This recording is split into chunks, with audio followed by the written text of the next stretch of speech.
Okay,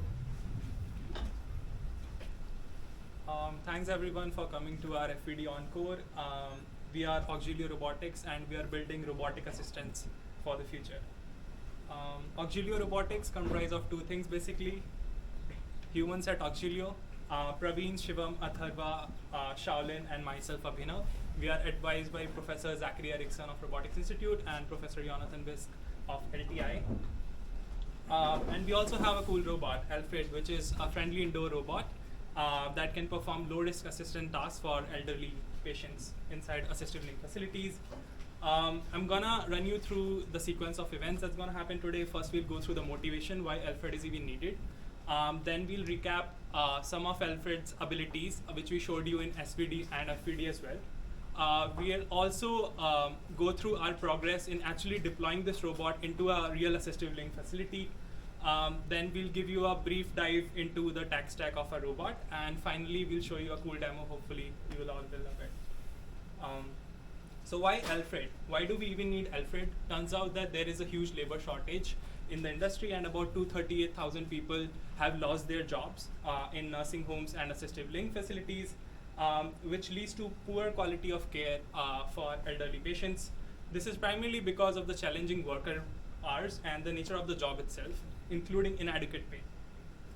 In fact, it is predicted that 7 out of 10 elderly people will require assistive living care throughout their sometime in their life. So there is definitely a need for a long-term solution to solve this particular problem. And the way Alfred helps it empowers caregivers and reduce their workload by offloading some of the low-level tasks that they do, and so that they can focus more on very important tasks that are required for patients. Recapping Alfred's abilities, these are some of the past abilities that we already showed you in SVD and FPD.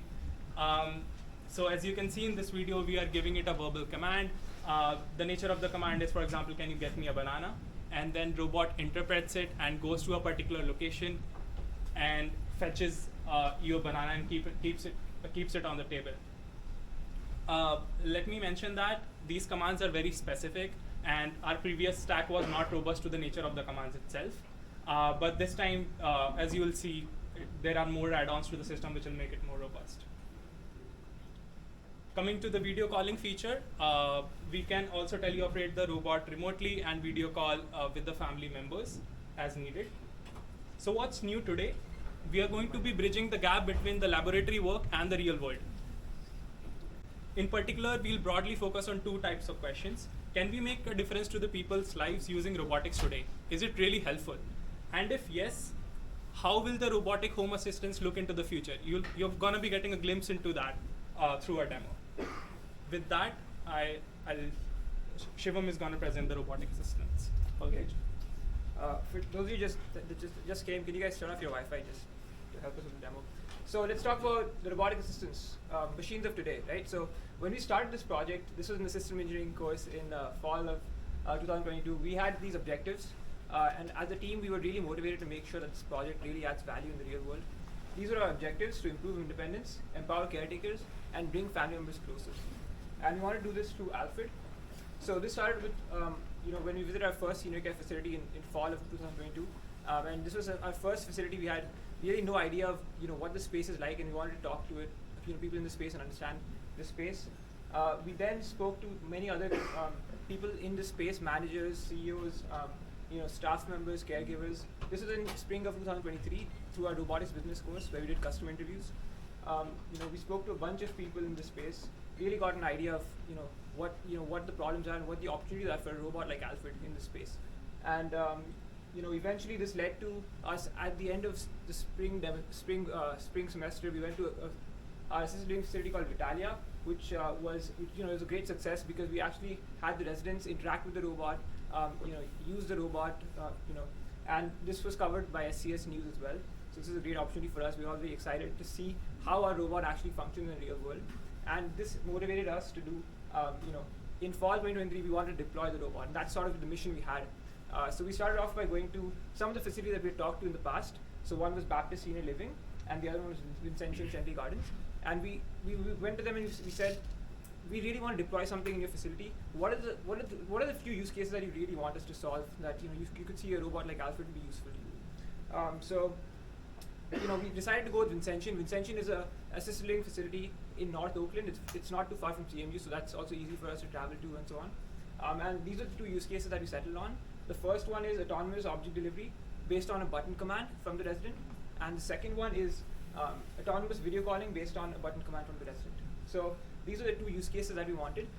Both of these are very useful for the residents in the facility because one is it takes the mundane task of delivering water bottles from a staff member, and also the video calling is very useful because residents often want to talk to their family members and they don't know how to operate iPads and so on, and they need a staff member to physically take time off their schedule to set up the video call and stay with them throughout the process. So this is where Alfred comes in, right?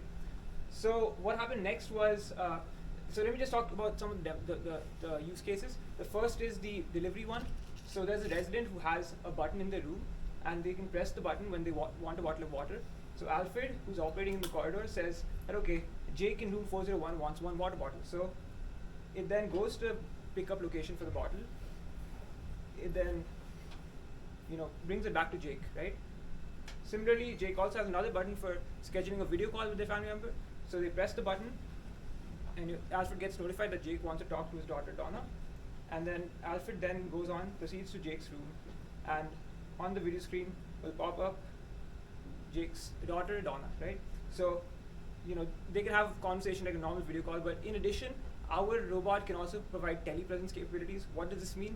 This means that Donna can actually teleoperate the robot in her dad's room to interact with objects in the room and bring it to her dad. So, for example, here she can go to the bookshelf in the room and she can pick up a book, and she can essentially bring it back to her father and in that way essentially assist her father even though she's not quite there. So the conversation continues over here, and finally Donna can operate the robot and bring back the book. So here you go, Dad. So we took this forward and we said, okay, let's actually concretize requirements here because we want to make sure that what we're doing is very well thought out. So these are the system requirements that we came up with. We don't want to go through them, but this is sort of the process that we followed. Similarly for navigation, what are the main things that we need and what are the requirements, right? Video calling also has requirements. These were sort of built upon our previous requirements for a system. And finally, button interface. And we ended up going with architectures as well. And finally, it's time for videos, right? What are the results? So let's start with a very quick, end-to-end how this pick and place work. So I want to say that. So you press the button, the robot navigates to the pickup location. This is actually in the facility at Vincentian.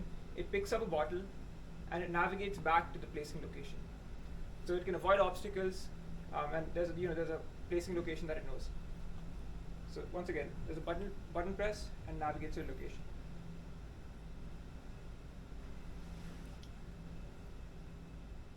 And so what we actually do is, as it's a fun thought, let's get a resident to actually use this and let's see how they feel, right?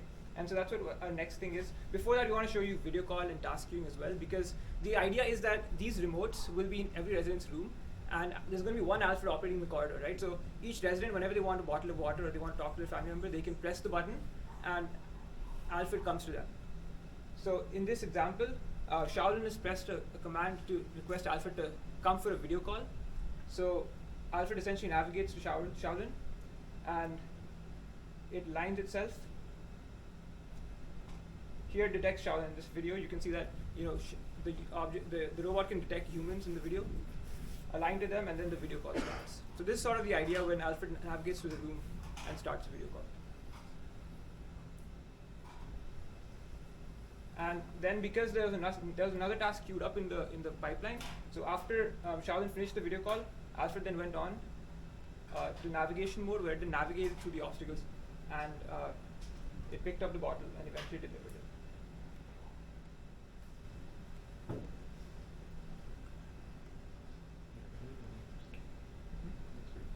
So coming to the main video, here's an example.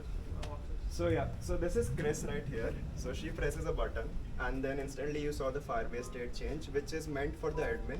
So the admin can also at all times access what the robot is doing, which task is performing, and for what resident. So here you can see the robot has received the task. It's navigating to a goal location, which is like a rough area where the water bottles are supposed to be kept. And once it reaches there, it will get the water bottle. But before that, if there are any obstacles in the way which are not pre-fed in the map, dynamically it can avoid them. And even if you notice that the chairs are actually not part of the offline map, they are being avoided dynamically as well. So, Yeah. take this bit. So in this semester, as we defined earlier, we're using the 3D camera, as well for 3D navigation. So over here, it's actually going, Shaolin just stood in the way as an obstacle, but the robot can actually go around Shaolin. And I don't know if you guys noticed, but there is a thick strip of carpet in between. One challenge we had last time was that whenever it navigated over carpets, the localization would go off, but this time it would continue seamlessly as well.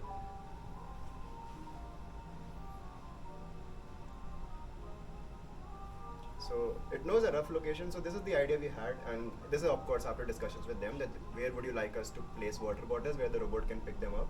So they said that this ledge over here is like an ideal place for that. So what we have used this time for manipulation is Arupos. So it detects, it has these groove systems. So the bottle kept will always be at a fixed offset from the Aruko no matter where you place it on the ledge. So the robot will detect the Aruko and fetch the object accordingly. So as you can see on the screen right now, Aruko is detected and it aligns itself first and then it goes for the grab.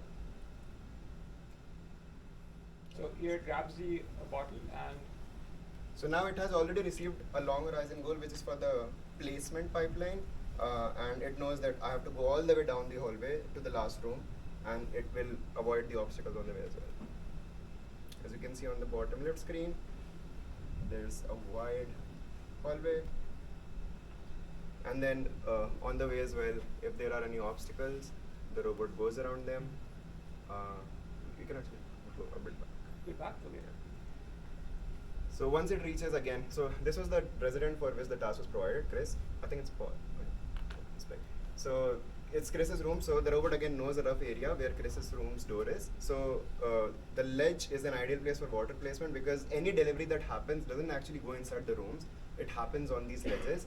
So as you can see, there's a basket here on which candies are there, and usually the newspaper articles are kept on these ledges. So we thought this was a good place for the water bottle placement. And as you can see, Alfred places the water bottle on the ledge.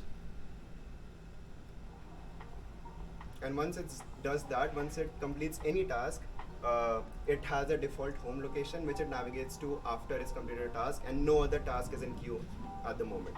So it's received the goal to go back, and it avoids any obstacle sizes. Just let it play. That's fine. Yeah, one challenge we faced was around this area, and this sort of like we tried to force the navigation issue because we just wanted to test failure in the system, and this is where we faced difficulty because Alfred here couldn't see the bottle anymore, and yeah, at the end, Chris comes, gets the bottle, she's happy. Okay, so that's sort of the way this demo looks in intention.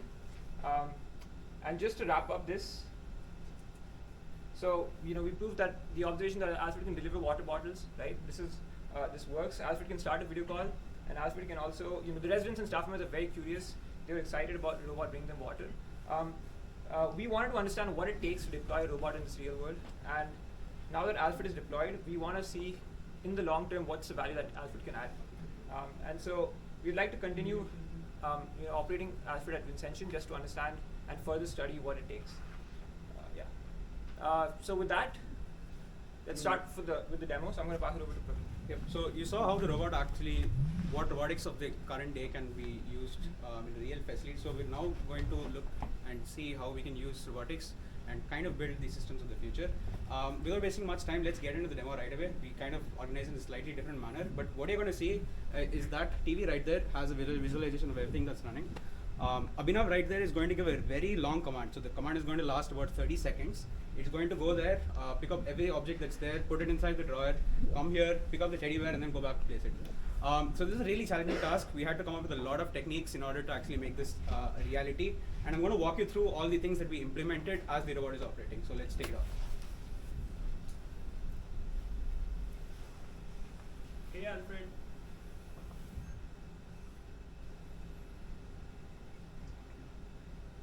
Hey Alfred.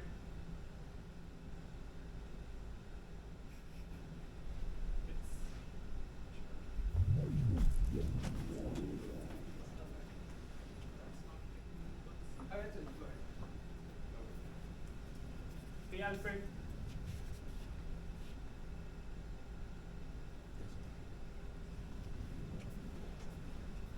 They've been facing some problems.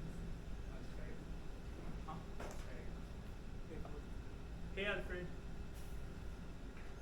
Go to the sofa, move between potted plant and the table, then go to the drawer, pick up all the objects that you can find and place them in the drawer, then move to the table closest to the sofa, pick up the teddy bear and place it back in the user location.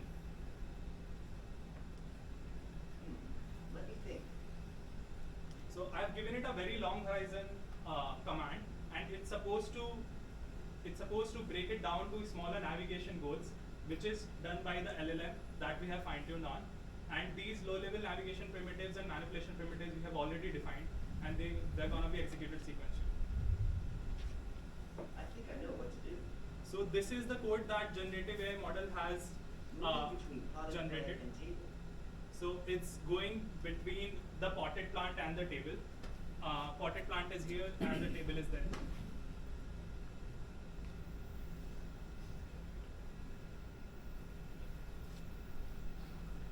I want to point out that previously we had given the locations which we already know where the objects are. This time it is an open vocabulary segmentation that's running under the hood. So we don't have any sort of knowledge about where the different objects are. We do online inferencing over the map directly. So as you can see, it's kind of roughly between the potted plant and the table, and it's gonna execute the next. Going to drawer. Going to the drawer.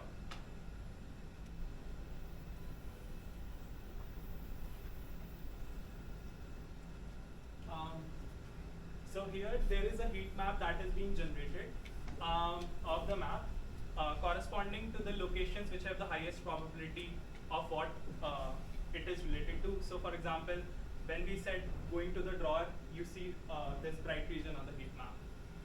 As the subsequent tasks are being executed, you will see these different regions flash up depending upon what command is being used.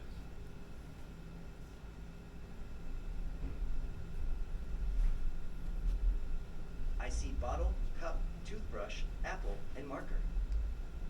Opening the drawer.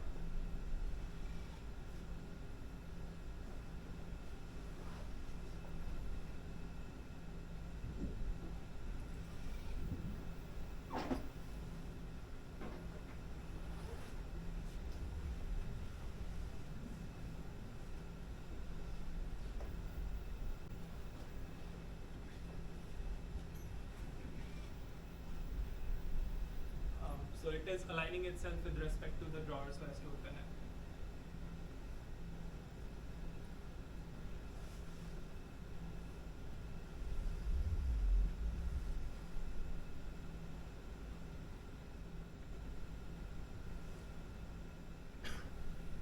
it.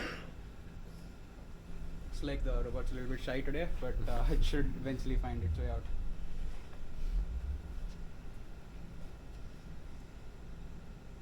Yeah, I think it should be okay now.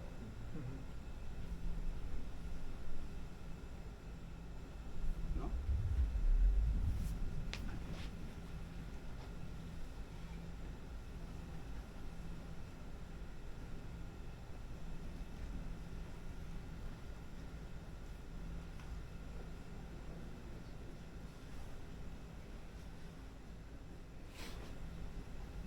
Okay, this is going to help it a little bit. Okay, I think it's fine. Let's see.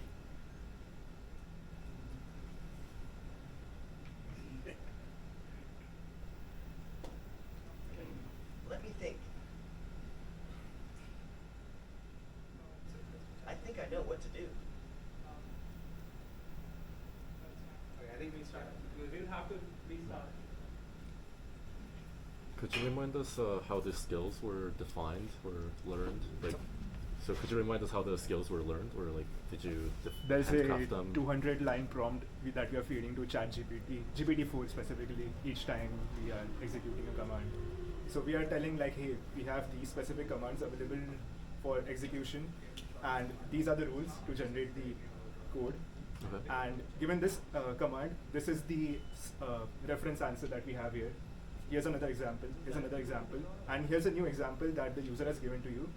Generate code from it. So we are presenting a Q&A situation to the GPT algorithm. And based on past experience Hey, Alfred. and the given prompt, it's generating. Yes. Go to the drawer, pick whatever objects you find, and place them inside the drawer. Let me think.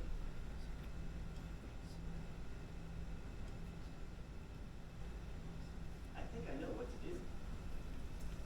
It has generated the plan Go to again. drawer.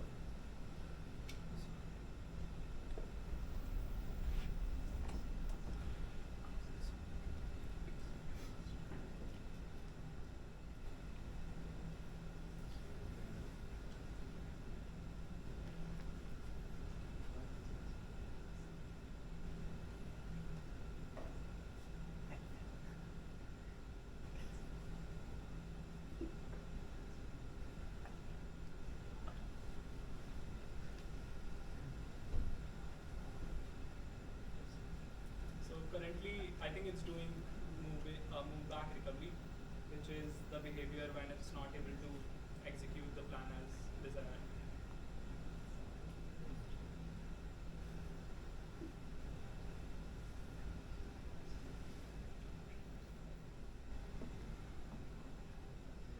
Huh?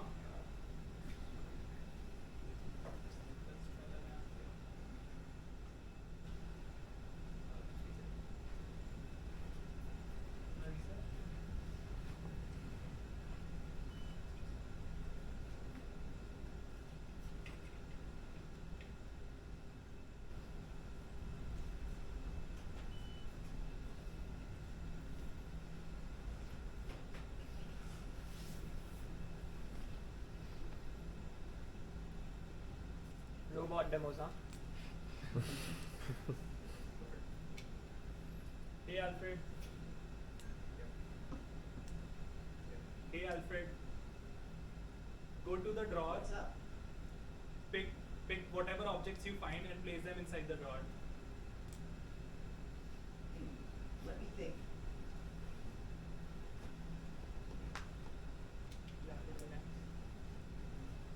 I think I know what to do. It's started picking. You have to redo it. Sorry. There was some problem in this speech transcription.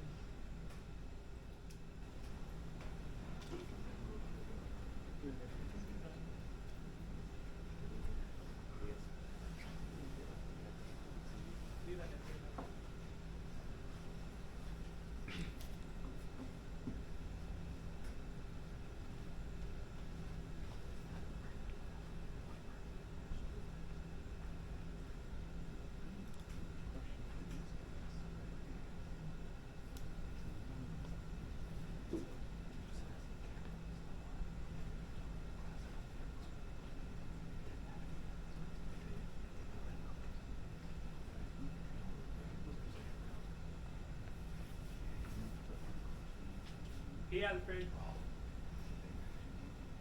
Hey, Go to the drawer, pick whatever objects you find and place them inside the drawer. let me think.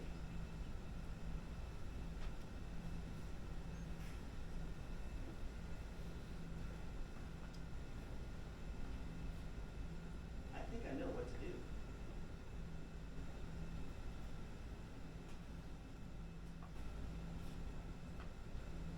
I'll redo it.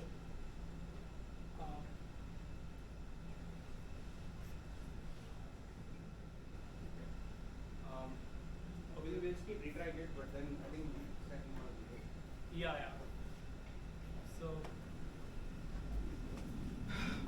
yeah, I think like we're having some issues, but Abhinav will keep retrying until it works. I'll just walk you through what we have done so far. hey Alfred.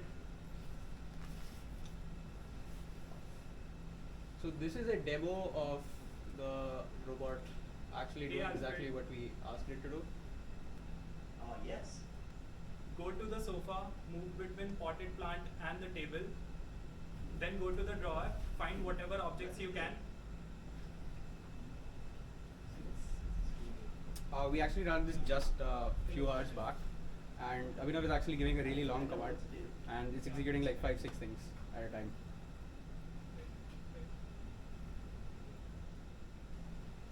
So that's task 1, task 2, this is task 3.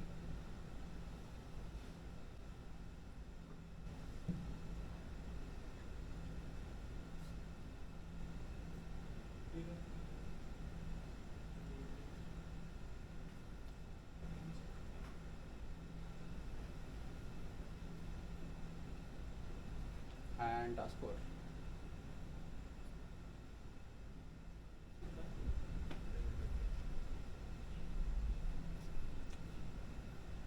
So yeah, Hey, so Alfred. that was How's life?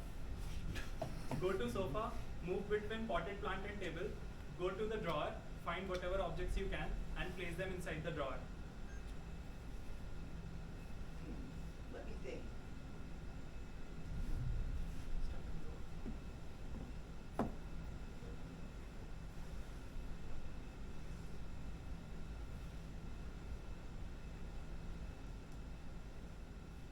I think I know what to do. Going to sofa.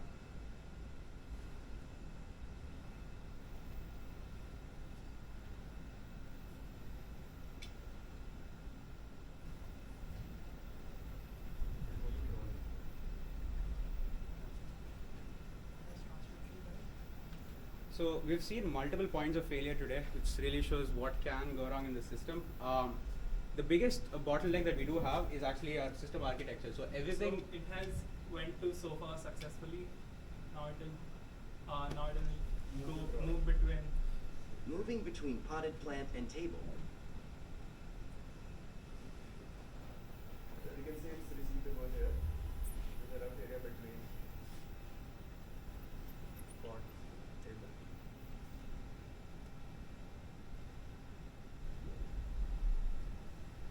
Yeah.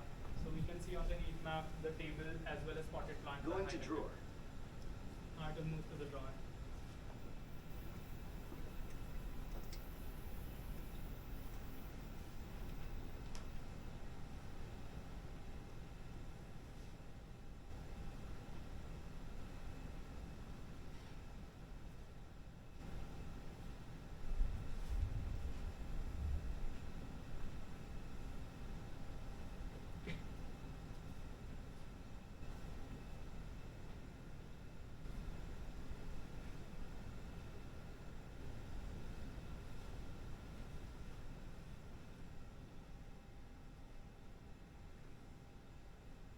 I see marker, toothbrush, cup, apple, and bottle. Opening the drawer.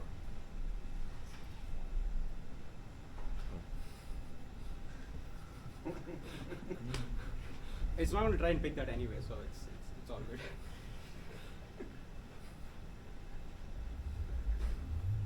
Hopefully this time this should work. Yeah. Okay, so I'm just going to help it a little bit. I think it's not able to detect Aruko. Yeah, something's off.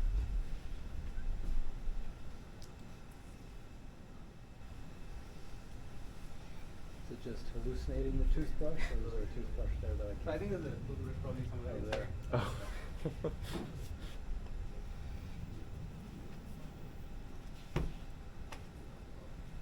What? Yeah, the drawer was a little depressed. Oh, I see. So the drawer was a little open, that's why it was not able to detect the Aruko. It was coming in the field of view. So now it's actually Yeah, found. now it's found it. I think it should be Yeah. okay now. Let's hope it works. We were testing just before this demo and we left it off. Yes, okay. Yeah, Here now we it's go for gonna it. work. So always close the eyes. That's Yeah. And the drawer doesn't go all the way in it. Requires a little bit of effort, like so. It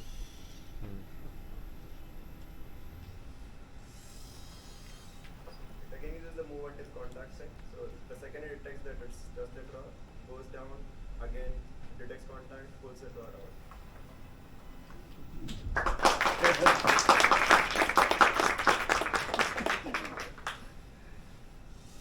Okay, I think it's going for the marker now. Uh, I suppose. Yes, it's going to the marker.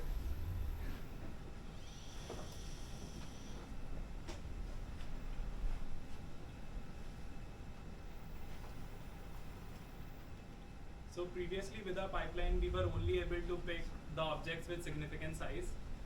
But now we have switched to DETIC, which does instant segmentation, and we get point clouds directly from that. And we are able to pick very thin objects like marker and place them Placing inside the inside drawer. Alright, yeah. So now the system is actually working. It's a good time to go back and see what the underlying tech is. So previously what we were doing is we were using YOLO for absolutely everything. Today we have an upgrade. We're using DETIC, which is an open vocabulary instant segmentation model. This means that we can generalize and pick up really like very small objects even. So things that can be manipulated by the robot can directly be manipulated without an extension of our stack. So here you can also see the tissue paper is detected perfectly and the marker has been placed inside the drawer. So that's good.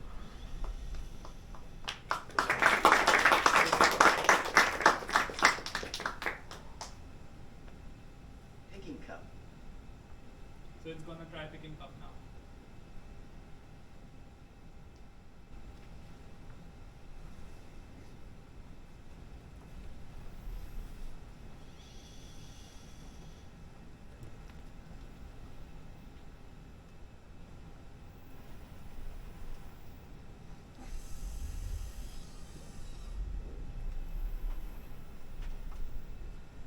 Placing inside drawer. So one more thing that's changed is actually Alfred is giving you live updates of what it's currently doing. Earlier it was just detection at the beginning of the task, and once it completes the task, now it gives you live updates. Yeah. So one of the big things that DETIC has actually allowed us to do was previously we were just using bounding boxes. So that means that we got a lot of noise that was not really part of the cloud, which interfered with the grasping algorithm. Now we are using segmentation masks that are provided by the object detector model itself. It gives us really clean point clouds, and grasping the grasp generation is much better. We also have some good improvements to our manipulation stack. So previously we were using like a naive manipulation control based algorithm.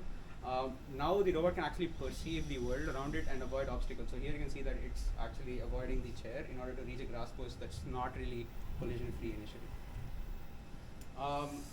So the basic idea that we wanted to solve by or explore in this project was three things. So we wanted to expand the idea that can we do anything apart from pick and place? Can we also alleviate the fact that the robot already knows where the rough area of where each object is?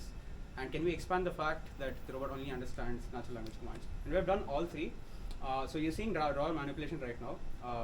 The second thing is VL maps. So VL maps is a natural language based method where in a traditional robotic stack, what happens is you have no information of what each pixel in the map actually corresponds to. So you see this map right here, we don't know what's happening in each map, right? Picking bottle. But instead what we do is we map the entire world in 3D, we project it onto a 2D plane, and we automatically process everything using a open vocabulary model. So each pixel on this map actually corresponds to it's going for the bottle. Yeah, so it saw bottle here. It won't be able to pick it because the manipulator length is not enough. But what does live teach us? You should try anyway. So Placing inside drawer. Okay, Praveen, I think we can go on writing the Yeah. yeah, let's do that. You don't have to reset, you just keep command up. Okay, cool. Yeah, so the robot now has a semantic understanding of the world and basically index any point using text, and you'll be able to go there directly. The final thing I think is our task planner. So initially we were using a primitive based approach where if you just provide a primitive, it's going to do it. But now we upload this to GPT-4. We have a 200 line prompt, and essentially what it does is generates complicated code, including control flows. It's gonna close the drawer now. Okay, just wait for the video to close. Yeah.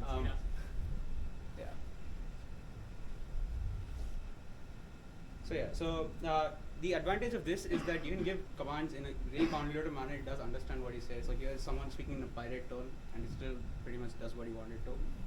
This is really cool. It does pretty expensive though, 0.2% per command, and I think we've already spent like $50 just trying things out. But yeah, that's about it. So the biggest change that we have made with respect Task to completed. okay. It got stuck. It got stuck while doing that. So I'm gonna give it a final command. Hey Alfred, How's life? go to the table closest to the sofa, pick teddy bear and place it in the user location. Let me think. So this is how we disambiguate multiple instances in the map. For example, when you inference over the table, there are many tables across the environment, but you can give I think I know what to do. some context that I want the table which is closest to the sofa. So in that case, this table is eliminated and we go to that table for picking up the teddy bear. Going to table closest to sofa.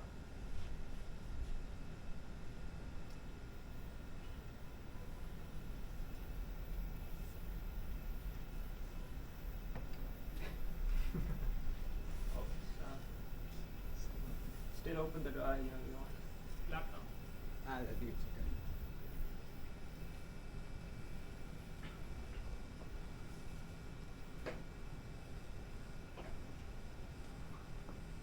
So as you can see on the heat map here, Searching it for inference teddy for bear. two things, sofa and the table, and then it knows this table is the closest to this sofa and found the location.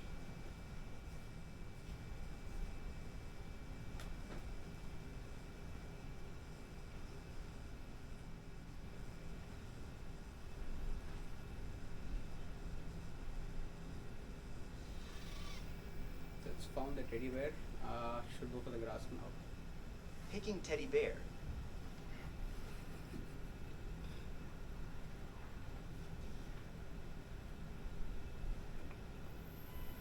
So over there you can see the point cloud that's generated and the graph that it is publishing.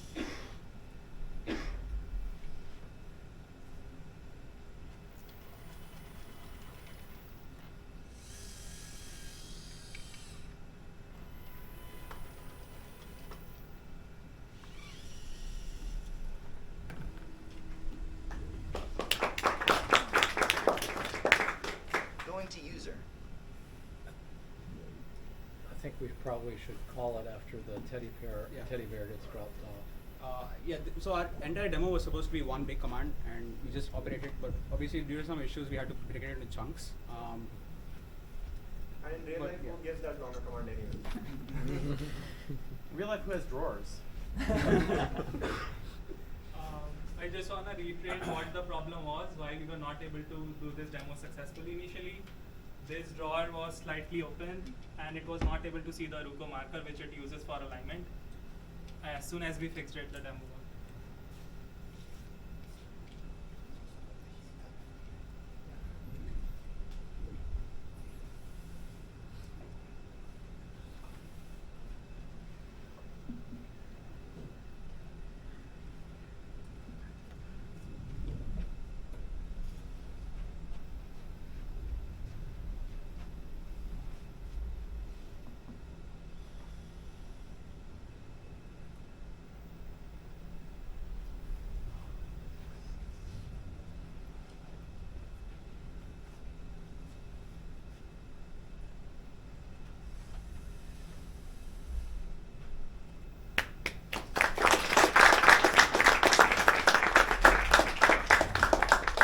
All right, good job, you guys. Thank you so much.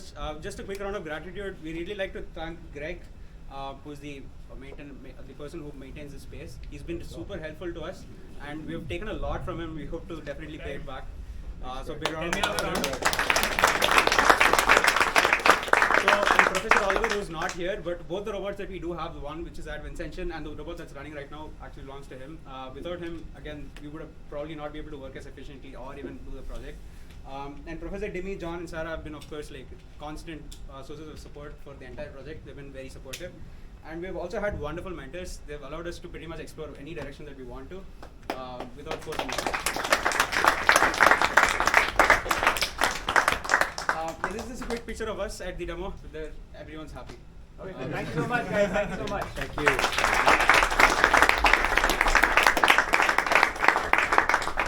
There's some orange juice for folks who want a drained mind.